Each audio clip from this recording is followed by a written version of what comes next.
the #1 issue when it comes to combating climate change within Palo Alto, and how do you plan to address it? I think the top issue is the transformation of our community from most people supporting the aggressive measures that we have to getting an overwhelming number of people to do so and to actually act on their role in it. As we've been going through since I came back on the council, and we really drastically accelerated our actions to achieve our 80-30 goal, 80% reduction in GHGs by 2030, we've really found that electrification of homes and businesses and the transportation system is now the complicated phase after we've gotten to where we are today of a 47% reduction in GHGs, which is nationally leading. But we have the remainder that we have to get to 80% reduction by 2030. It's much more multifaceted, and it requires really the community to know someone who has electrified, who's a friend, a neighbor, a family member, and it eases that real resistance that is there in many people. Those who have done it know that it has great benefits, and it's healthier, it's not only cleaner for the environment, but it's convenient, it's really a positive transformation, but change is something that many people are very apprehensive about. So we have now a comprehensive communications program that's being launched, along with a whole set of other measures in our climate program, a comprehensive EV strategy, a reliability and resiliency plan to make the system more reliable, which is one of the apprehensions of the community, that we're asking everybody to electrify, and we actually had a decline in reliability in recent years, and a whole other comprehensive strategy from there. Thanks. Thank you all for being here. Thank you to all our local climate, housing, and transportation organizations for hosting. It is so good to be back at the church I used to work at. My name is Carie. I've lived in Palo Alto my entire life, over 30 years. I'm a proud graduate of Ohlone JLS in Cali. I currently serve on Palo Alto's Human Relations Commission, helping ensure city policymaking is fair and equal. That includes serving on our climate change subcommittee and now on our housing, economic, and justice subcommittee. Professionally, I work with city governments along the peninsula on their street infrastructure, ensuring repairs happen quickly and it's safe for people to walk and bike, and that cities become greener and more climate-friendly communities. I'm running after we're serving in our housing nonprofits, and that is the #1 way that our community is impacting climate is our job to housing imbalance. We have 100,000 people who commute here every day, and those cars on the road are the biggest way that we hurt the climate. So it is addressing our housing shortage that will help fight climate change. I'm endorsed by over 200 elected officials, community leaders, neighbors, and organizations such as Leaf Conservation Voters, 350 Silicon SV Action, and our local housing organizations. Thank you all for being here tonight. And please excuse the fact that I'm wearing glasses. I got really injured last year, and it's very, very difficult for me to be under bright lights. So give me some grace. This is a house of grace. Thank you. Good evening. It's very nice to see you all here tonight. I appreciate all of you coming together in the work that you do now and have done and will do in the future for Palo Alto. So having said that, I have lived in Palo Alto since 1967. I've been a proud renter, a proud homeowner, a proud worker in the city staff. I also now am the CEO of the Bay Area Sports Organizing Committee, and more about that a little bit later. I co-founded the American Basketball League, creating opportunities for all women, and I also am a 1960 Olympic Games member of the swimming team, proud to represent the United States of America. So having said that, I am excited to be running for office because I'm learning so much from all these wonderful people up here. So that's first. And second of all, I do believe now that climate change is the biggest thing that we have to address. It seems sometimes looking at it that it's insurmountable, that it's so much we have to do. And looking at the weather, we think, oh my gosh, are we ever going to make a difference? So I'm so proud of the city of Palo Alto for taking the steps that they've taken so far. I worry about the fact that those of us who are less resourced, I guess is the best way to say it, than others, are really intimidated by the move to electrification, and I'm really glad that the city has taken steps to help people, and I think we're going to have to do a lot more. So it is definitely a big crisis, one that we should measure all of our decisions by how is this going to affect climate change, and then more importantly, what can we do as individuals to help the situation and ensure that we leave something for our grandchildren and for our children. Thank you, Ann. I'm Henry Esowitz, a senior and a renter. at Oak Creek Apartments, where 2 years ago Stanford tried to push us out when they acquired the complex. We pushed back, and we're still there, and we hope to remain. My first principle in addressing climate or any other issue is neighborliness. Neighborliness to our environment and to our neighbors in the surrounding cities. I listened on Monday night to the city council discuss the airport. And in the end, they decided to expand the runway by 100 acres, by 100 yards, by 100 yards. That was the issue they rallied around. Our neighbors in Glen Haven and East Palo Alto told of the lead that's raining down on their children. In the end, though they were listened to respectfully, they were not paid attention to. We must attend to our neighbors. We must close the airport and repair the environment. Return the airport to the bay wetlands, expand Bixby Park by 100 acres. I have a series of specific steps like that we can take collectively, as well as individually, to beat climate change. Plant an urban forest along San Antonio. Don't build houses, zero height along San Antonio Road. Let's build University City on the Stanford Shopping Center. 10,000 living working spaces. Let's take collective actions like this. Underground Caltrain. Build a linear park along that space. These are some of the ideas that I have.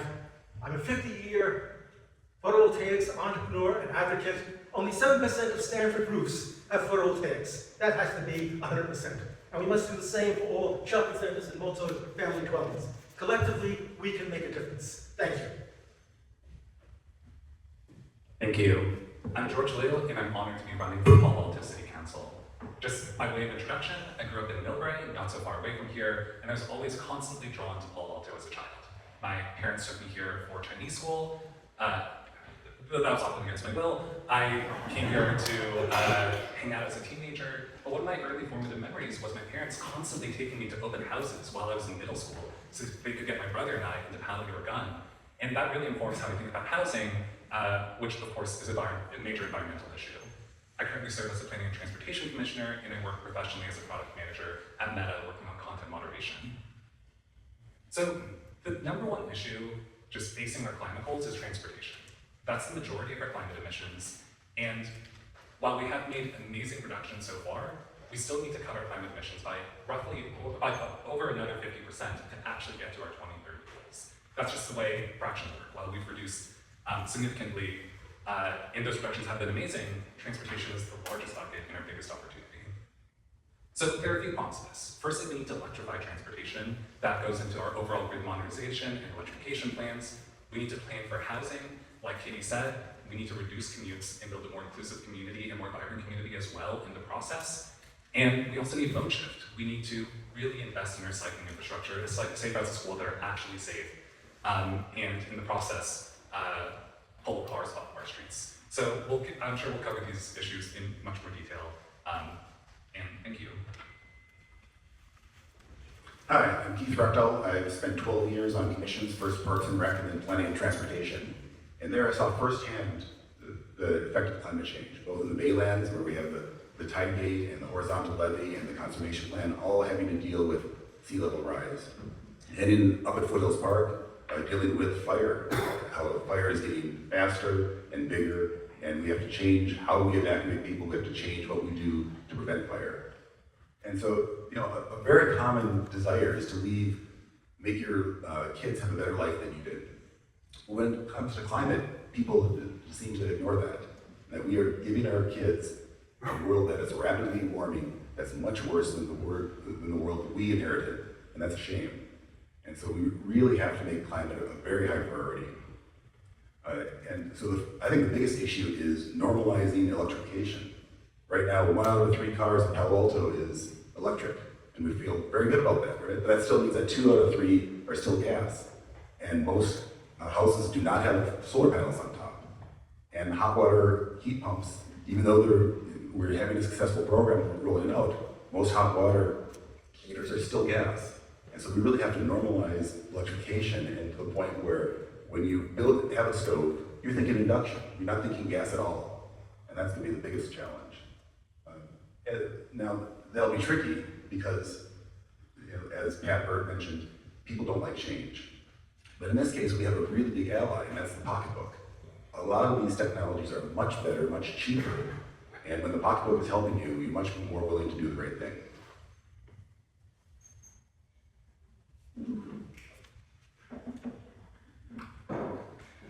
Well, good evening, everyone. My name is Greer Stone. I'm honored to be able to be the mayor of Palo Alto this year, finishing up my first term on the Palo Alto City Council.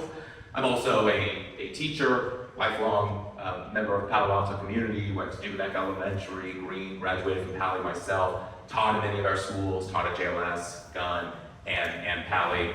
I'm also a renter. I've been serving this community since I was 23 years old when I was on the Human Relations Commission, then moved to the Santa Clara County Human Rights Commission, and I'm honored to be able to be endorsed by many climate activists. I have the endorsement of the Sierra Club, Congresswoman Anna Eshoo, Supervisor Joe Smidian, Senator Josh Becker, and former mayors like Karen Holman, Liz Nis, Lainey Wheeler, Yoriko Kishimoto, and many others.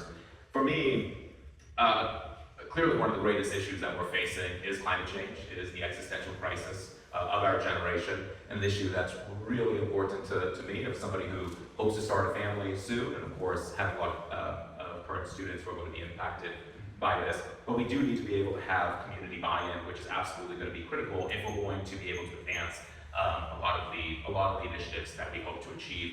And a lot of that is because the Ninth Circuit recently, removed our ability to be able to shut off natural gas as a city, and so we need to be able to make sure that our community members are also going to take advantage of various incentives that we can use in order to be able to encourage them to also be able to move faster towards electrification. And I get all the time, why is it so important for Palo Alto to lead on these issues? And we are really seen around the world as world leaders on climate change. We hosted the Green Transition Summit back in February with the country of Sweden. Sorry, I see my time is up, so hopefully I'll get a chance to continue on that later, but thanks for being here. Thank you. Hi, I'm Doria, and I want to thank Reverend Tom and Alvaro for their nice introductions and their work on this tonight. And I want to thank all of you for being here, and also those in Zoom land out there. Anyway, I am a 38-year resident of Palo Alto. I moved here from Chicago, and I instantly loved it here. I've always been fascinated by my natural surroundings. And when I moved here, everything is so different than Chicago. There's an ocean, not a lake. There's oak trees more than elm trees. And so I really immersed myself in the flora and fauna, as I like to say. But I was always interested in the environment. My town had the first recycling program in the greater Chicagoland area, as the newscasters say. And I also remember celebrating with my parents the first birthday. So I am very proud to have been able to serve this community on appointed boards and commissions for 17 years, ending up on my last year of the Planning and Transportation Commission, along with a few of the other candidates. And really, I ran 2 years ago. I'm really looking forward to serving you again. And I agree with everything that was said about our approach to the climate crisis in Palo Alto and the importance of electrification. And I want to add a little something else to that, and I think it's really important that we don't leave people behind when we make that transition, because it is a very expensive transition that will not be easy for everyone to make. So let's make sure that we have ways to help people who have less money in this community stay here and be part of that green transition. Thanks. Hi, I'm Carie Templeton, and I'm running for Palo Alto City Council. Very nice to be here with my colleagues tonight and talking to you about environmental and climate issues. I have been here nearly 20 years, raised my family here, and my kids have gone to preschool family, Ohlone and Fletcher here in this wonderful city. And they learned about biking to school and being outside and learning to take care of the animals at the farm and all the kind of values that we were talking about tonight. So it's really wonderful that that's part of our community as well. I have been, working for and endorsed by some climate giants from our area, including Joe Smidian and Josh Becker. And I learned a lot from working with them that I think is really important as we discuss how aggressively to take our ideas forward. And we should, because it's very important, as you heard tonight, with the ideas that were mentioned. I'm going to add one more that we haven't talked about yet, which I think we need to focus on upgrading our infrastructure for climate reasons. And what I mean by this is, we recently had a 100-year flood here that was very dangerous and threatened many homes, and was also dangerous for people walking by, people trying to get where they were going, because the floods were exceeding the banks. They were not able to go under the bridges, and I know we're working on that, but that's not the only piece of infrastructure that needs to be improved. It's all related. So I would love to see that, and I would also like to see us restore our fire engines as we work on our utilities, and we're going to be at more and more risk, ever more risk about fires, so we need to make sure we have enough stations and they're staffed fully with the engines they need. Thank you very much.